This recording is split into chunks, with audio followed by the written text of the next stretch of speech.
নমস্কার বন্ধুরা, ঘটিবাটি রসোই ঘরে আপনাদের সবাইকে স্বাগত।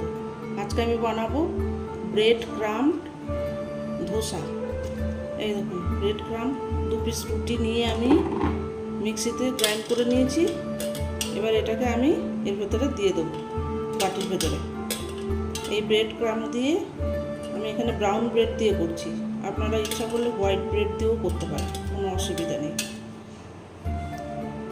দিয়ে দেবো 2 চামচ সুজি, দেবো 2 চামচ চালের গুঁড়ো,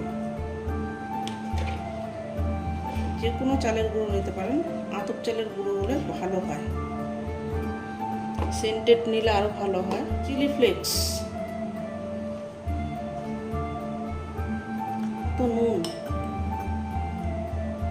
চনো কাঁচা লঙ্কা, ধনে পাতা, সামান্য একটুখানি পেঁয়াজটা আপনি দিতেও পারেন, নাও দিতে পারেন, কোনো অসুবিধা নেই। একটু আদা রসুনের পেস্ট, হলুদ দিয়ে দিচ্ছি, গোটা জিরে একটু, রঙটা হওয়ার জন্য একটু কাশ্মীরি লঙ্কার গুঁড়ো,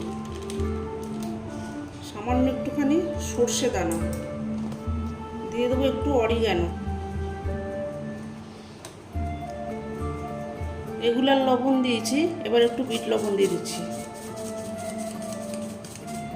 স্বাদটা একটু ভালো হওয়ার জন্য। এবার এটাকে আমি ভালো করে মিশিয়ে নেব, এবার জল দিয়ে গুলবো। আদা রসুন আপনারা ইচ্ছা করলে ব্যবহার করতে পারেন, নাও করতে পারেন, নিরামিষভাবেও করতে পারেন, পেঁয়াজ আদা রসুন ছাড়া। এবার জল দিয়ে এই ব্যাটারটাকে একদম পাতলা করে গুলে নেব।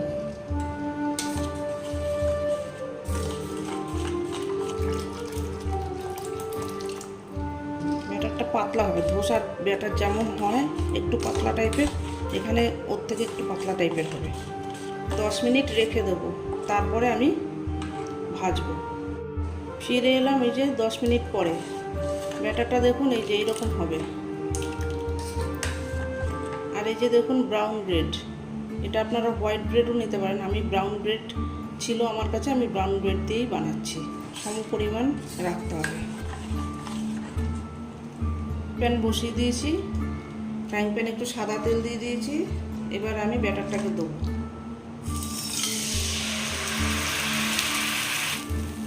উল্টাবো না, আমি এইভাবে রেখে দেবো, একদম গ্যাসটাকে সিম করে দিয়ে কিছুক্ষণ রেখে দেবো, পেছনটা লাল হলে তারপর নামাবো। আপনারা দেখুন ফ্রাইং প্যানে ব্যাটারটা দিয়ে তারপরে একটু গ্যাসটাকে একটু হাই করে দেবেন, দিয়ে তারপরে আবার একটু কমিয়ে দেবেন। দেখুন এটা আমার প্রায় হয়ে এসেছে, এবার আমি তুলে নেব। দেখুন রেডি হয়ে গেছে, এবার আমি তুলে নিচ্ছি এটাকে।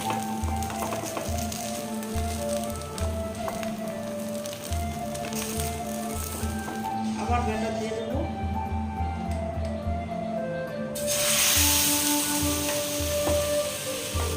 সামান্য একটুখানি তেল দিয়ে দিচ্ছি সাইড থেকে, একটু ভালো করে হবে, আর একটু রাখবো, রেখে তারপর নামাবো। এই যে দেখুন হয়ে গেছে, এবার এটাকে তুলে নিচ্ছি। এইভাবে করে আমি বাদবাকিগুলো সব করে নিয়ে আসছি।